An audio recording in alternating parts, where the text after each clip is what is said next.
start by understanding what attitudes actually are. In psychology, attitudes are evaluations people make about objects, people, or ideas. These evaluations can be positive, negative, or neutral, and they influence how we think, feel, and behave in countless situations. For example, your attitude toward healthy eating might affect your food choices, or your attitude toward a coworker could shape your interactions at work. Attitudes are everywhere in our daily lives, quietly guiding our decisions and actions, often without us even realizing it. Attitudes are more than just simple opinions. They're made up of three main components: cognitive, affective, and behavioral. The cognitive component involves our beliefs and thoughts about something. The affective component is all about our feelings and emotions. And the behavioral component refers to how we act or intend to act toward the subject. Together, these parts create a complex structure that shapes our overall attitude toward anything, from a favorite movie to a political issue. Attitudes don't just appear out of nowhere. They're shaped by our experiences, the people around us, and the culture we live in. For instance, you might develop a positive attitude toward a sport because your family enjoys it, or you might dislike a certain food after a bad experience. Social learning, direct experience, and even media exposure all play a role in forming our attitudes, making them deeply personal yet influenced by the world around us. Our attitudes are often shaped by the people we interact with. Friends, family, teachers, and even celebrities can influence what we think and feel. This process, known as social influence, can happen through conversations, observation, or simply wanting to fit in. Over time, these influences can lead us to adopt new attitudes or strengthen the ones we already have.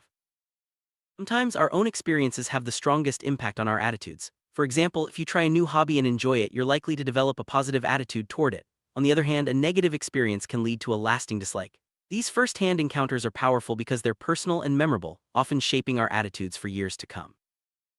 Culture plays a huge role in shaping our attitudes. The values, traditions, and norms of the society we grow up in influence what we consider right or wrong, good or bad. For example, attitudes toward topics like marriage, work, or education can vary widely between cultures. These cultural influences are often so deeply ingrained that we might not even notice them shaping our attitudes. How do psychologists actually measure attitudes? There are several methods, including surveys, interviews, and observation. Sometimes researchers use scales that ask people to rate their agreement with certain statements. Other times, they might observe behavior to see how attitudes are expressed in real life. These tools help scientists understand not just what people think, but how strongly they hold their attitudes. Not all attitudes are obvious. Some are explicit, meaning we're aware of them and can easily express them. Others are implicit, hidden beneath the surface and influencing us without our conscious awareness. Psychologists use special tests like the implicit association test to uncover these hidden attitudes and better understand how they shape our behavior.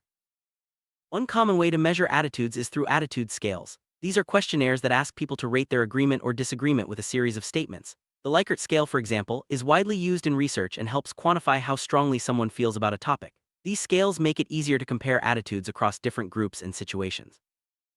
Sometimes, actions speak louder than words. Observing how people behave can reveal their true attitudes even if they don't say them out loud. For example, someone who recycles regularly likely has a positive attitude toward the environment. By watching what people do, researchers can gain valuable insights into the attitudes that drive behavior.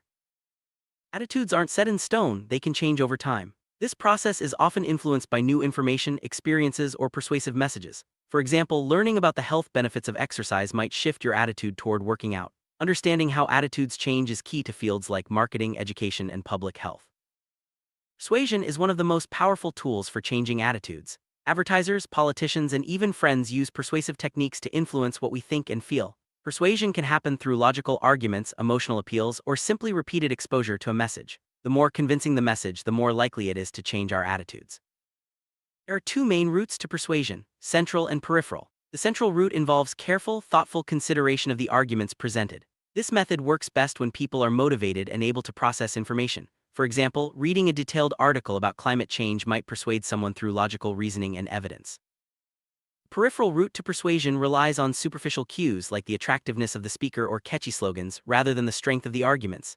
This route is more common when people are not deeply invested in the topic. For example, a celebrity endorsement might change your attitude toward a product, even if you don't know much about it.